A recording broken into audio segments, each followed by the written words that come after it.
Hello everyone, this is CA Payal Shrimal and हम लोग CA final audit में जो एक नया चैप्टर इंट्रोड्यूस हुआ है डिजिटल ऑडिटिंग, उसकी कंप्लीट क्लासेस आपके लिए लेकर आ रहे हैं।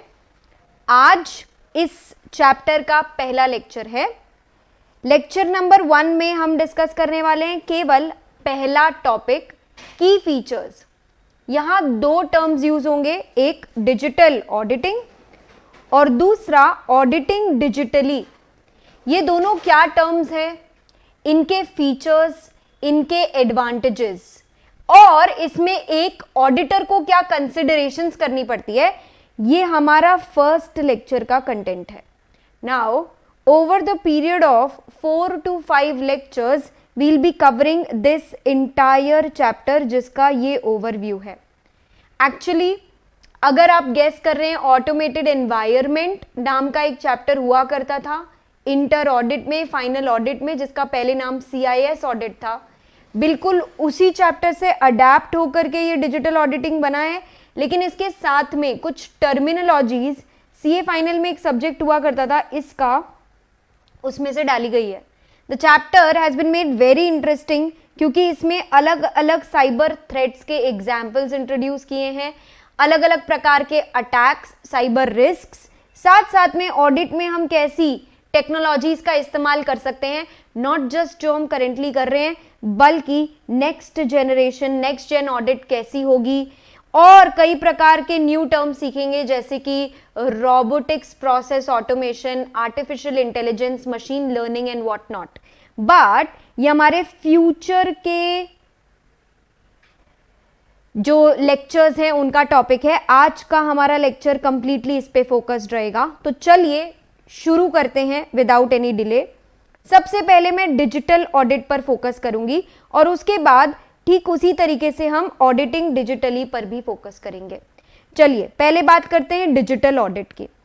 भाई होता क्या है डिजिटल ऑडिट? अगर मैं कहूं तो it is a fancy word for test of controls. थोड़ा और ज्यादा अच्छे से मैं समझाती हूँ। कंट्रोल्स दो प्रकार के होते हैं, एक होते हैं ह्यूमन कंट्रोल्स, एक होते हैं ऑटोमेटेड कंट्रोल्स। जब मैं ऑटोमेटेड कंट्रोल्स की बात करूंगी तभी डिजिटल ऑडिट लगेगा। ह्यूमन कंट्रोल्स यानी एक बॉस ने एक एम्प्लॉई को हाँ बोल दिया, अप्रूवल दिया फिजिकली, वो इस चैप्टर का पार्ट नहीं बनेगा, क्योंकि इस चैप्टर में हम लोग IT सिस्टम्स पर ही अश्योरेंस डालकर बैठे हैं। किसी भी ऑर्गेनाइजेशंस में जब चीज़ों को टेक्निकली अपग्रेड कर दिया जाता है, मतलब जो चीज़ें पहले इंसान कर रहे थे अब उन चीज़ों के लिए मशीन ला दी गई है, तो दैट इज डिजिटल। अब डिजिटल चीज़ों को चेक करना इज डिजिटल ऑडिट। तो हम टेक रिलेटेड कंट्रोल्स को चेक करते हैं ताकि उसमें कोई गैप या कोई रिस्क है तो उसे पता कर सके। इसको कहते हैं डिजिटल ऑडिट। ऐसी ऑडिट जो ऑर्गेनाइजेशन की डिजिटल प्रोसेस वगैरह पर फोकस करे। क्या फीचर्स है डिजिटल ऑडिट के भाई? देखिए, जब जब डिजिटल ऑडिट की बात आएगी, इसमें आपका जो ऑडिटी है जिसके आप ऑडिट करने जा रहे हैं, उसने बखूबी टेक्नोलॉजिकल एडवांसमेंट्स यानी जितनी भी नई नई टेक्नोलॉजीज आई होगी उसको इम्ब्रेस कर लिया होगा। यानी उसके यहाँ पर होगी टेक्नोलॉजिकल एडवांसमेंट्स, तभी तो जाकर आप उसकी डिजिटल ऑडिट करने की सोच रहे हैं। और डिजिटल ऑडिट से आपकी क्वालिटी ऑडिट की डेफिनेटली अच्छी होगी। आप ज़्यादा रिलायबल ऑडिट रिपोर्ट दे पाएंगे, क्योंकि आप इंसानों पर नहीं, आप मशीनों पर भरोसा कर रहे हैं, मशीनों की टेस्टिंग कर रहे हैं। अब इसमें समय की बचत होगी क्योंकि मशीन्स आर फास्टर, कॉस्ट की बचत होगी क्योंकि आप कम से कम इंसानों को यूज करेंगे। देखिए, जब मैं कहती हूँ सामने वाला क्लाइंट अगर टेक्नोलॉजी यूज करेगा तो कहते हैं ना, ईंट का जवाब पत्थर से देना पड़ता है, वैसे ही जब आपका क्लाइंट खुद टेक्नोलॉजी यूज करेगा तो आपको खुद को भी, ये देखिए टेक्नोलॉजी की बातें कर रहे हैं। I found this on the web.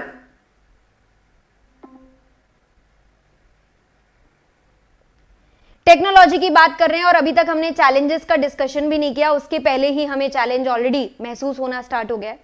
देखिए, की फीचर ये है कि इंसान के एफर्ट्स बचेंगे। मैं आपको समझाती हूँ कैसे। जब भी कोई चीज के लिए टेक्नोलॉजी आ जाती है, बस टेक्नोलॉजी को पता होता है वेयर टू पुट एफर्ट्स और टेक्नोलॉजी ले लेती है उस चीज का लोड।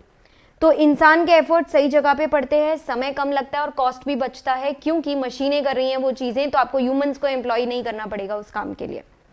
प्रोसेस बहुत ही स्टैंडर्डाइज हो जाता है, एक प्रोसेस को करने का एक तरीका फिक्स हो जाता है। इस पे आपको क्या कंट्रोल्स लगाने की जरूरत है और किस रिस्क को मिटिगेट करना है ये भी आपको पता होता है।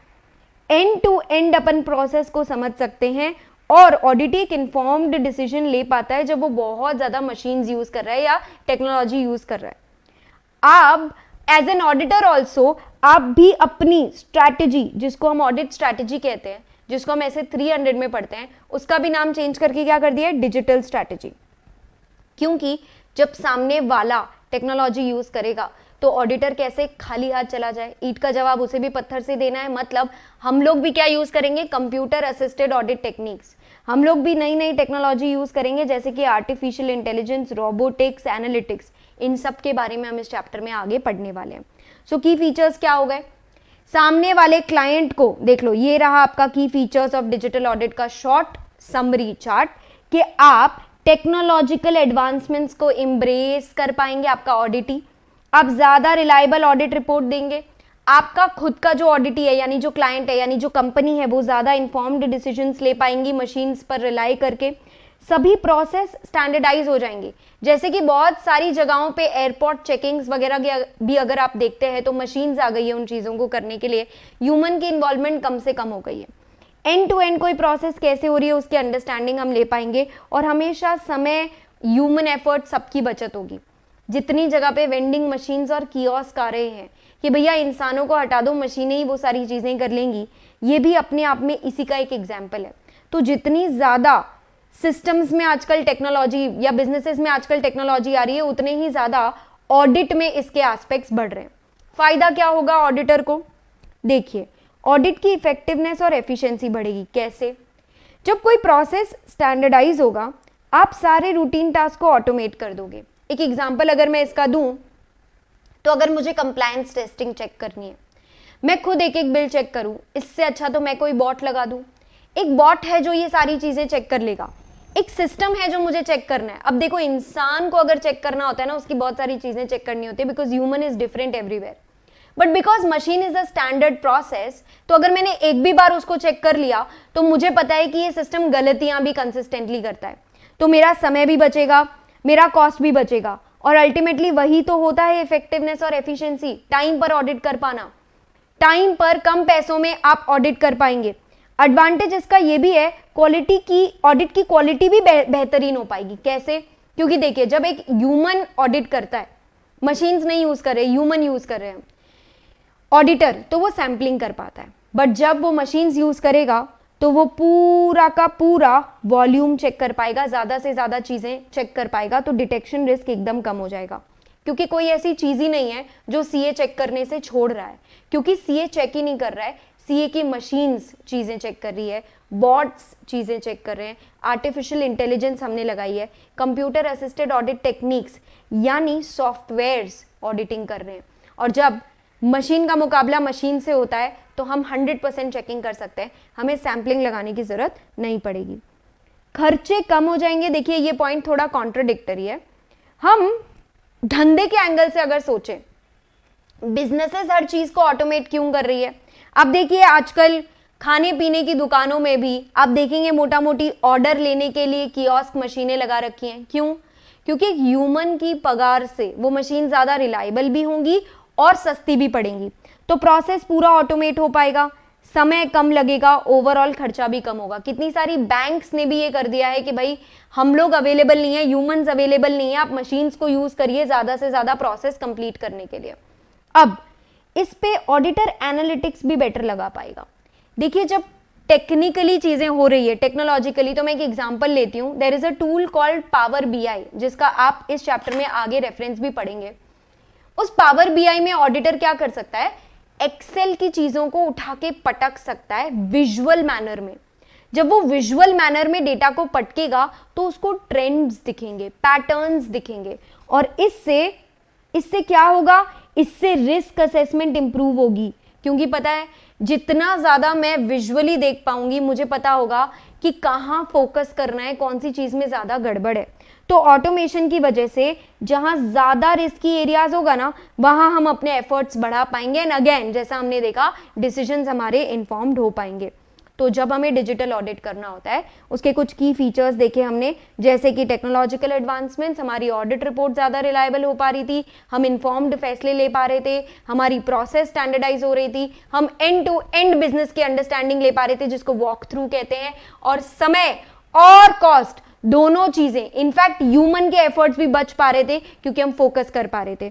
हमारे फीचर्स से ही कहीं ना कहीं हमारे बने हैं एडवांटेजेस कि देखिए हमारी एफिशिएंसी और इफेक्टिवनेस दोनों बढ़ जाएगी, ऑडिट की क्वालिटी भी बेटर होगी, खर्चे भी कम होंगे, एनालिटिक्स बेटर हो पाएंगे और हम रिस्क असेसमेंट में रिस्की एरियाज पर फोकस कर पाएंगे क्योंकि मशीन्स को हम सिखा देंगे हाई रिस्क एरियाज पर फोकस करना। आप जैसी कोडिंग करके दोगे वो वैसा रिजल्ट आपको देगा। लेकिन क्या चैलेंजेस हैं? कोई भी बिजनेस जब किसी प्रोसेस को ऑटोमेट करता है, मशीन्स यूज करता है, you are replacing humans to do something that a human was doing, you are replacing humans by technologically. Technology से बहुत सारे चैलेंजेस पैदा होते हैं, जैसे कि कुछ चैलेंज तो मैं एकदम क्लियर बता देती हूँ। सबसे पहले तो लोगों की सोचो। चैलेंज और कंसिडरेशन में एक आएगा नेगेटिव पॉइंट, चैलेंजेस बताओ, दूसरा आएगा कंसिडरेशन की इस चीज का भी सोच कर चलना।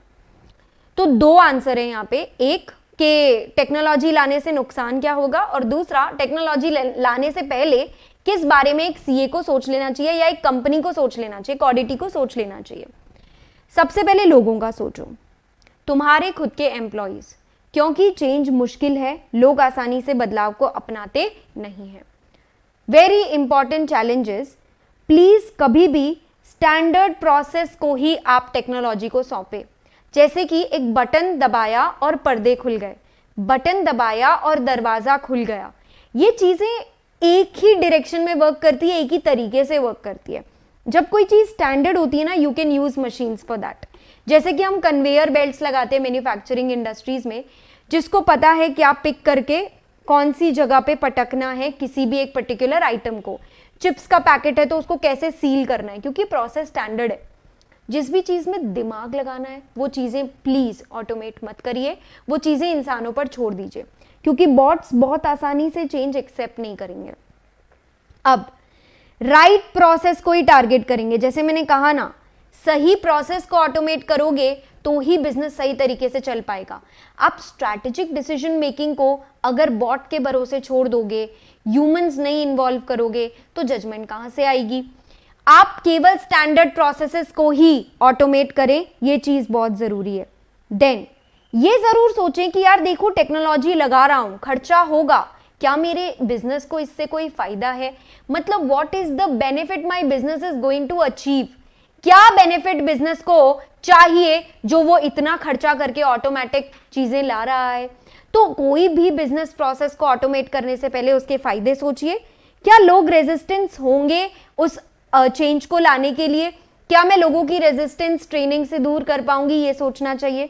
सही प्रोसेस चुनिए ऑटोमेट करने के लिए, और वो सही प्रोसेस क्या होगी, एक स्टैंडर्ड प्रोसेस होगी।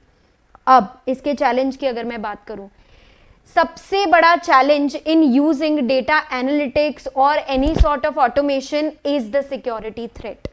आप कोई भी तरीके का डेटा सिक्योरिटी का रिस्क मत भूलिएगा, क्योंकि आप जितनी ऑटोमाइजेशन लाएंगे उतना ज्यादा रिस्क बढ़ेगा ऑर्गेनाइजेशन में।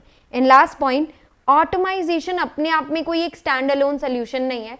उल्टा जब आप अपने पूरे बिजनेस को डिजिटलाइज करने का सोचते हैं तो ऑटोमेशन तो एक उसका छोटा सा पार्ट बनता है, डिजिटलाइजेशन तो एक बहुत ब्रॉडर स्ट्रैटेजी है। तो ये 6 पॉइंट्स मिलाकर कंसिडरेशन भी बनते हैं और चैलेंजेस भी बनते हैं। अब आ जाइए, मैनेजमेंट जब कोई नई टेक्निक लगा देता है धंधे के अंदर, जैसे कि आप आजकल सुनते हैं, एक अपन ने देखा कि मैगडी के अंदर में कियोस्क आ चुके हैं जहां खड़े होकर आप खुद अपना हैप्पी मैक मील बना सकते हो।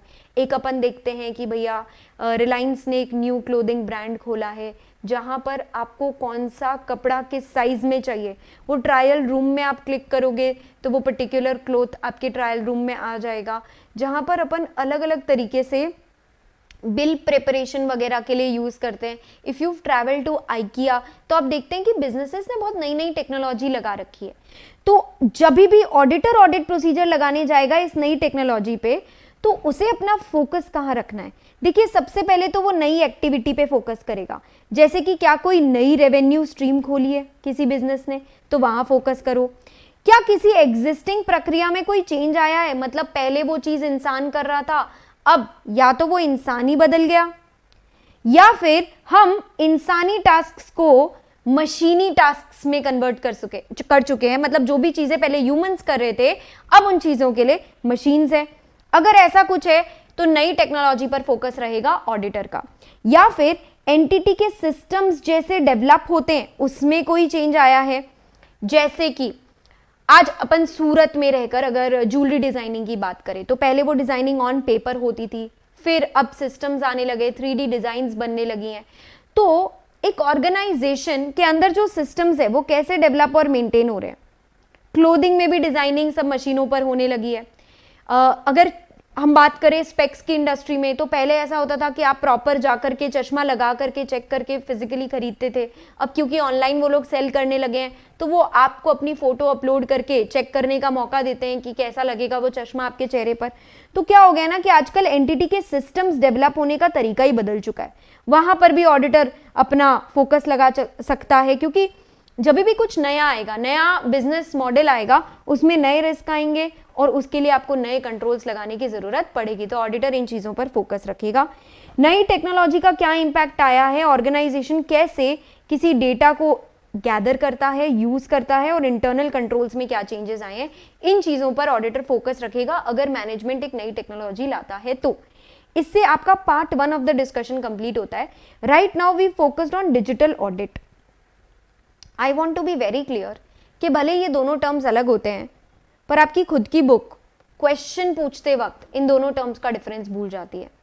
तो जब आप अपनी मॉड्यूल के फर्स्ट क्वेश्चन पर जाएंगे, क्वेश्चन बैंक में थियोरेटिकल क्वेश्चंस के, तो उन्होंने पूछा डिजिटल ऑडिट है, आंसर ऑडिटिंग डिजिटली का दिया है। Auditing digitally is a different answer, मतलब they will use this term, पर जब आप आंसर की जाके चेक करोगे तो आंसर की में ये आंसर और ये आंसर मिलेगा। तो अगर आप लोग ऑडिटिंग डिजिटली कह रहे हैं तो उसका मतलब ही अलग है। मैं टेक्निकल भाषा में इसका डिफरेंस आपको समझाती हूं। जब ऑडिटर एक रूटीन बिजनेस को चेक करने के लिए नए टेक्नोलॉजी का इस्तेमाल करता है, मतलब क्लियर डिफरेंसेस, डिजिटल ऑडिट में बिजनेस ने टेक्नोलॉजी नहीं लाई थी, ऑडिटर भले ही रूटीन चेकिंग कर रहा था, लेकिन ऑडिटिंग डिजिटली में ऑडिटर यूज कर रहा है टेक एडवांसमेंट्स को ऑडिट करने के लिए। तो ऑडिटिंग डिजिटली में आएगी आपकी अलग अलग प्रकार की चीजें, जैसे कि मैं सैंपलिंग टूल यूज कर रही हूं सैंपल सिलेक्ट करने के लिए, जो पहले मैं एक टोपिए में से चिट्स निकाल कर सकती थी, अब वो चीज के लिए मैं सैंपलिंग का टूल यूज करूंगी। मैं एक बॉट को यूज करूंगी कि क्या एंटिटी ने सारे स्टैट्यूटरी पेमेंट्स करे हैं कि नहीं देखने के लिए। साल में 365 होते हैं ये, तो मैं 365 पन्ने क्यों पलटूं? I can use a bot to do the same for me. आजकल ऐसे बहुत सारे कोडिंग्स अवेलेबल है, बॉट्स अवेलेबल है जो एक ऑडिटर का काम कर देंगे। हालांकि चैलेंजेस हैं, ये महंगी आती है टेक्नोलॉजी, सस्ती होती तो हर कोई इस्तेमाल कर रहा होता, क्योंकि ह्यूमन डिपेंडेंसी और ह्यूमन एफर्ट्स तो कितने कम हो जाएंगे ये करने से। मैं आपको एक इसका अच्छा एग्जांपल समझाती हूँ। ऑडिटिंग प्रैक्टिसेस में आजकल टेक्नोलॉजी को कैसे अडेप्ट किया जा रहा है। देयर आर 4 एरियाज जहाँ पे एक सीए, एक ऑडिटर डिजिटली ऑडिट कर सकता है। सबसे पहले डेटा चुनने के लिए, फिर प्रोसीजर्स जो ऑडिटर अपने हाथों से करने वाला था उसको ऑटोमेट कर देता है। इंफॉर्मेशन को एनालाइज तक करने के लिए वो आर्टिफिशियल इंटेलिजेंस जैसी चीजें यूज कर सकता है, या क्लाइंट के रियल रिस्क कहां है, रिस्क असेसमेंट में भी वो बहुत ज्यादा यूज करता है सॉफ्टवेयर। एक एग्जांपल देखते हैं। एक मैनेजर पहले वीकली बेसिस पर एक मैनुअल कंट्रोल को चेक करता था वेंडर मास्टर एप्लीकेशन में, और पूरे हफ्ते में कौन कौन से चेंजेस हैं जो अप्रूवल के साथ हुए हैं या बिना अप्रूवल के हुए हैं, ये पहले टास्क कैसे हो रहा था? ये टास्क हो रहा था मैन्युअली। कैसे हो रहा था? ये पहले मैन्युअली हो रहा था, लेकिन अब देखिए कि कैसे डिजिटल ऑडिट या ऑडिटिंग डिजिटली की वजह से इस सेम चीज को अब ऑडिटर टेक्नोलॉजी की मदद से करेगा। इन्होंने एक टर्मिनोलॉजी यूज करी है जो आगे जाके फर्दर क्लास में चैप्टर में डिटेल में डिस्कस होगी, जिसका नाम है robotics process automation. Robotics process automation का मतलब होता है कोई भी एक इंसानी टास्क, ह्यूमन मीनियल जॉब को मशीन से करवा देना। दिमाग कुछ नहीं लगाना है, एक रिपीटेटिव टास्क को मशीन से करवाना इज रोबोटिक्स। इसलिए मैंने आर्टिफिशियल इंटेलिजेंस जैसा स्मार्ट वर्ड यूज नहीं किया, मैंने रोबोटिक्स प्रोसेस ऑटोमेशन बोला। एक चीज जो एक मशीन बार बार कर सकती है, एक रिपीट टास्क है। जैसे हम हाथ से झाड़ू लगाते हैं, उसकी जगह रूम्बा करके जो मशीन है वो झाड़ू लगा सकती है। अब उसने दिमाग कुछ नहीं लगाया इसमें, उसको एक टास्क बताया, एक रिपीट टास्क जो वो डेली कर सकती है, उसे रोबोटिक्स प्रोसेस ऑटोमेशन कहते हैं। तो ये कंट्रोल टेस्ट करने के लिए सेम कंट्रोल जो हफ्ते में इंसान चेक कर रहा था, अब बॉट्स चेक करेंगे। बॉट्स चेक करेंगे, सिस्टम में लॉग इन करेंगे, एक रिपोर्ट जनरेट करेंगे, उसको एक्सेल फाइल पे कॉपी कर देंगे। वो सैंपल भी खुद सिलेक्ट करेगा कि मुझे क्या चेक करना है। अगर आप सैम्पलिंग नहीं बोलोगे तो वो सारा भी चेक कर सकता है, क्योंकि वो मशीन है, वो तो थकता ही नहीं है। फिर वो क्या करेगा, टेस्टिंग करने के बाद ऑटो पॉपुलेट करेगा चीजों को, अप्रूवल्स चेक करेगा, वो देखेगा कौन कौन से चेंजेस बिना अप्रूवल के हुए थे और एक समरी बना के देगा आपको एक्सेप्शन फाइल की। मतलब जितने भी चेंजेस बिना अप्रूवल के हुए थे फ्रॉम द सिलेक्टेड सैंपल्स, उसकी एक लिस्ट और समरी आपको बैठे बैठे मिल जाएगी। अब देखिए, बैठे बैठे जब बॉट ने ये काम कर दिया तो हुआ ना आपका समय फ्री, और जब आपका समय फ्री हुआ तो उस पर आप काम की चीजें कर पाए। हमारी ऑडिटर से क्या एक्सपेक्टेशंस है इस बात को लेकर? हम कहते हैं भाई तू सॉफ्टवेयर एप्लीकेशंस यूज करेगा ना तो प्लीज एक्सपर्ट्स को इन्वॉल्व करना, या फिर अपने लोगों की स्किल को डिजिटली अपस्किल करना। क्योंकि एक बहुत सुंदर लाइन आगे अपन पढ़ने वाले हैं, technology is as good as the people using it. लोग गग्गे हैं तो टेक्नोलॉजी कितनी भी अच्छी हो, उसको इस्तेमाल करने वाला अगर गग्गा है तो वो इस्तेमाल नहीं कर पाएगा। जैसे कि आपके पास भले ही एप्पल का आईफोन हो, लेकिन आप आईफोन की बहुत सारी स्किल्स अगर यूज ही नहीं करते हैं तो फायदा क्या उस बात का। इसीलिए हम ऑडिटर से दो उम्मीदें कर रहे हैं, एक भाई तू टेक्नोलॉजी में पैसे डाल यानी ऐप वगैरह ले, दूसरा लोगों को भी सिखा। अपनी एग्जिस्टिंग प्रोसेसेस को वो ऑटोमेट कर देता है। सबसे पहले आज के टाइम पे इंडिया में आपको दिखेगा कि बिग 4 वगैरह डेटा एनालिटिक्स का खूब अच्छे से इस्तेमाल कर रहे हैं, पावर बीआई जैसे टूल्स वगैरह भी इस्तेमाल होने लग गए हैं प्रॉपर तरीके से। लेकिन अब ये आगे होगा, हम टेक्नोलॉजी को इवॉल्व करेंगे। We will use some concepts, again chapter में आगे इनका डिस्कशन होएगा। ड्रोन्स को इस्तेमाल हम कर सकते हैं। कैसे?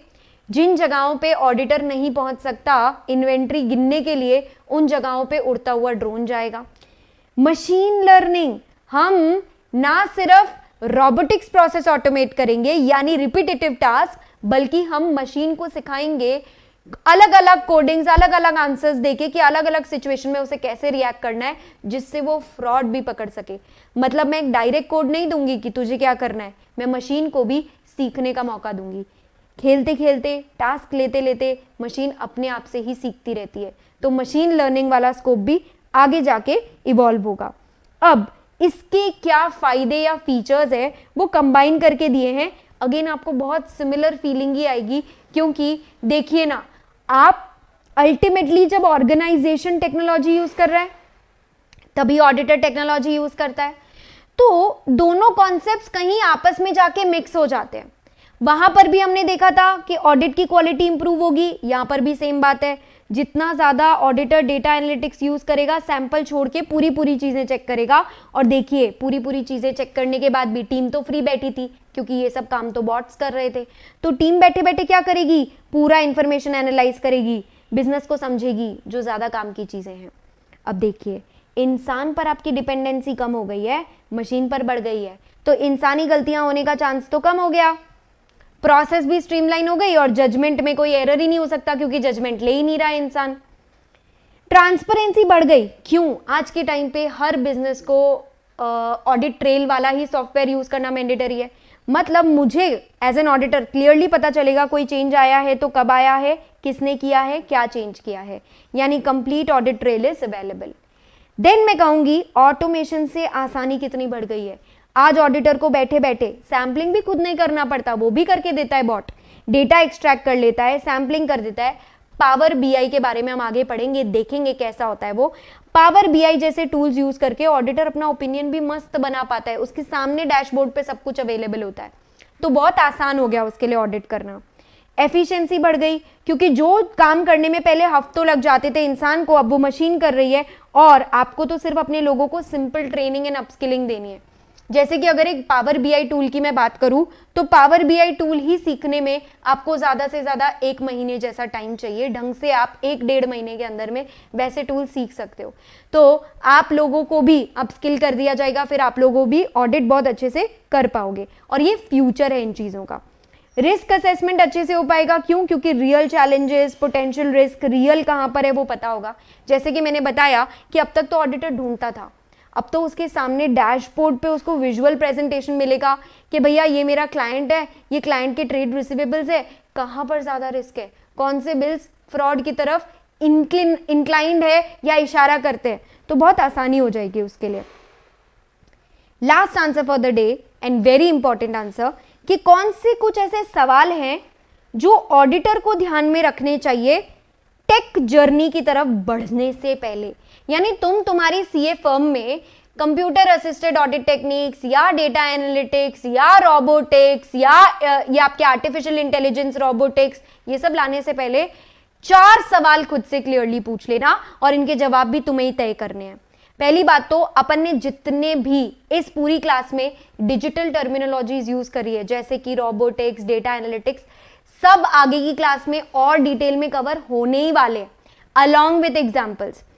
4 सवाल क्या पूछेंगे? सबसे पहले, भाई तू खर्चा कर रहा है तो तू क्या प्रॉब्लम सॉल्व करने की कोशिश कर रहा है?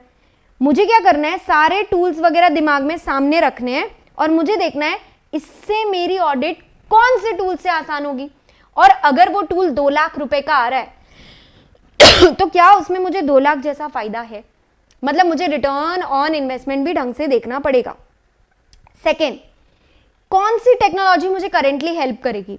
देखिए, बहुत अलग अलग डेटा एक्विजिशन, विजुअलाइजेशन या मैनिपुलेशन टूल्स अवेलेबल है। जैसे यहाँ पे भी मैं 4 एग्जांपल्स आपको बताऊंगी जो अवेलेबल है, पर इसमें से कौन सी वो वाली टेक्नोलॉजी है जो मेरी सीए की फर्म के साथ करंट प्रोसेस में इंटीग्रेट हो जाएगी बिना दिक्कत दिए? क्योंकि मैं खर्चा भी करूं फिर वो टूल चले भी ना तो क्या फायदा। इंप्लीमेंट करते वक्त कौन कौन से इश्यूज आने वाले हैं भैया पहले ही देख लो। देन टेक्नोलॉजी लगा तो ली, क्या लोगों को अपस्किल किया? क्योंकि मैं आपको वो लाइन फिर से बताऊंगी, technology is only as good as the people using it. इसीलिए ट्रेनिंग बहुत क्रिटिकल है। पहले लोगों को सिखाओ, फिर उसके बाद में टेक्नोलॉजी खरीदो। देन आपको अपने ऑटोमेटेड सॉल्यूशंस को रेंज कर देना चाहिए। आपके पास 3-4 ऑप्शंस होंगे, सबसे लोएस्ट एंड चीपेस्ट से सबसे हाईएस्ट एंड मोस्ट एक्सपेंसिव, क्योंकि ये सब आपको आखिरकार रिपीट टास्क को स्टैंडर्डाइज करने में हेल्प करेंगे और आपके एफर्ट सही जगह पे लगाने में हेल्प करेंगे। तो आप ऐसा कर सकते हो, डेटा गैदरिंग के लिए रोबोटिक्स यूज कर सकते हो, प्लानिंग के लिए एनालिटिक्स और रिपोर्टिंग के लिए डैशबोर्ड सबसे सुंदर लगेंगे। आपके पास कुछ ऑप्शंस हैं, इनमें से आप कुछ यूज कर सकते हो। जैसे कि सबसे आसान रहेंगे आपके मैक्रोज एंड स्क्रिप्ट्स, ये रूल बेस्ड है। एक्सेल में भी हम यूज करते हैं। से फॉर एग्जाम्पल, मैं कस्टमर केयर में काम कर रही हूँ और मुझे कस्टमर केयर के अंदर में बहुत सारे मेल्स और कॉल्स पूरे दिन में आते हैं। अब क्या हो गया कि मैंने सबके मैसेजेस या मेल्स मंगवाने शुरू कर दिए। Out of the lakhs of males that I have received, मुझे अगर कैटेगराइज करना है तो मैं मैक्रो स्क्रिप्ट्स यूज कर सकती हूँ कि कितने लोगों को प्रोडक्ट से प्रॉब्लम थी, कितने लोगों को डिलीवरी रिलेटेड इशू था, कितने लोगों के पेमेंट रिलेटेड इशू था। तो ये बहुत ही सिंपल ऑटोमेशन है। वैसे ही ऑडिटर को भी अगर सॉर्टिंग करना रहा तो मैक्रोज एंड स्क्रिप्ट्स जैसी चीजें तो फ्री में भी यूज कर सकता है, because even Excel offer these kind of, आपकी जितनी भी स्प्रेडशीट्स है वो भी आपको ये वाले पर्टिकुलर बेसिक रूल्स तो दे ही देंगे। देन आता है आपका business process automation. Business process automation में क्या होता है कि हम अपनी किसी भी प्रोसेस को एंड टू एंड इंसान हटाकर मशीन में कन्वर्ट करने की कोशिश करते हैं। जैसे कि आज के टाइम पे आपको इन्वेंट्री ऑर्डर करना है, तो पहले ह्यूमंस जाकर फिजिकली इन्वेंट्री चेक करते थे, कम पड़ती थी तो ऑर्डर देते थे। हो सकता है आपने उस पूरी प्रोसेस को ऑटोमेट कर दिया हो, चेकिंग एंड सिक्योरिटी को ऑटोमेट कर दिया हो, या फिर प्रोडक्शन को ऑटोमेट कर दिया हो, या फिर बिल कलेक्शन पेमेंट्स को ऑटोमेट कर दिया हो। तो किसी भी प्रोसेस को इंसान हटाकर मशीन्स ला देना इस बिजनेस प्रोसेस ऑटोमेशन। तो फिर वो रोबोटिक से कैसे अलग है? देखिए, रोबोटिक में ना आप किसी रिपीट टास्क को हटा रहे हो, दैट्स इट। इसमें इंटेंसिव, लेबर इंटेंसिव यानी बड़ा ही क्लेरिकल काम था।